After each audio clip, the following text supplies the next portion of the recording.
Recently একটি কোম্পানির সেমিনারে গেছিলাম।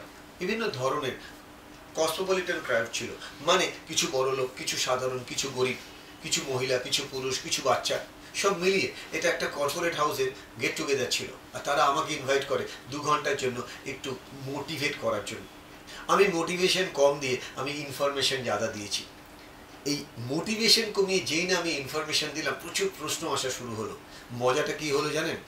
লাঞ্চের পর আমার চলে যাওয়ার কথা, ওনারা আমাকে রিকোয়েস্ট করলেন যদি লাঞ্চের পর আরও 1 ঘন্টা কথা বলি, এবং আমার যিনি স্পিকার ছিলেন তিনিও এতটাই তার ভালো লাগলো, তিনিও ডিসাইড করলেন আমার সেশনে তিনি অ্যাটেন্ড করবেন। আমাকে একটা প্রশ্ন করা হয়েছিল সেখানে, কি করে কন্টিনিউয়াসলি আমি মোটিভেট থাকি, বা নিজের লাইফে কি করে যে কোনো সিচুয়েশনে নিজেকে পজিটিভ রাখা যায়। আমি খুব সহজ একটা উদাহরণ দিয়েছিলাম, উদাহরণটা আপনাদের ক্ষেত্রেও কাজে লাগবে। সেই উদাহরণটা হলো উল্টে দেখো পাল্টে গেছি। মানে জীবনে যখন আপনি দেখবেন প্রচুর বাধা আসছে, আপনাকে বাধাটাকে না দেখে বাধার ভেতরে রুটটা খুঁজে বার করতে হবে। সত্যি বাধাটা বাধা, না বাধা হ্যান্ডেল করতে পারছেন না এটা বাধা। অনেক সময় কি হয়, বাধাটা বাধা হয় না, বাধা আসার আগে বাধাটা কেন আসছে সেটা আইডেন্টিফাই করা। ঠিক যেরকম একটি ছোট্ট বাচ্চা অনেকক্ষণ ধরে অন্ধকার দেখছে, চারিদিকে অন্ধকার দেখছে, সে হঠাৎ করে চেঁচিয়ে বলছে আমি চারিদিক কেন অন্ধকার দেখছি।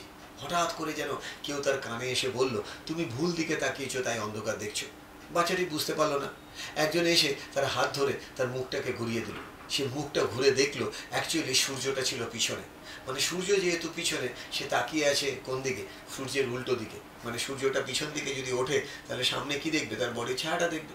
তো যখনই তাকে ঘুরিয়ে দেওয়া হলো, সে সূর্যের দিকে তাকালো, ছায়াটা চলে গেল পিছনে। ঠিক এইগুলোকে ইংলিশে বলা হয় টুইস্ট অ্যান্ড টার্ন।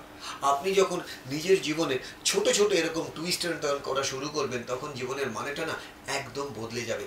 আর সেটার জন্য সবসময় আপনাকে ইনস্ট্যান্টলি সবসময় ভাবতে হবে যাই হোক না কেন তার পিছনে ভালো কিছু আছে, যাই হোক না কেন তার পিছনে আরও বেটার কি আছে। এভাবে ছোট ছোট করে ভাবা। বড় প্রবলেমকে বড়ভাবে না দেখে ছোট ছোট ভেঙে ভাবে দেখুন, তাহলে দেখবেন এই সত্যি ঘটনা বা সত্যি গল্পটা আপনার জীবনকে বদলে দিতে সাহায্য করবে। সত্যি যদি আপনার জীবন এটা বদলায়, কমেন্টস করতে ভুলবেন না, শেয়ার অবশ্যই করবেন। Thank you.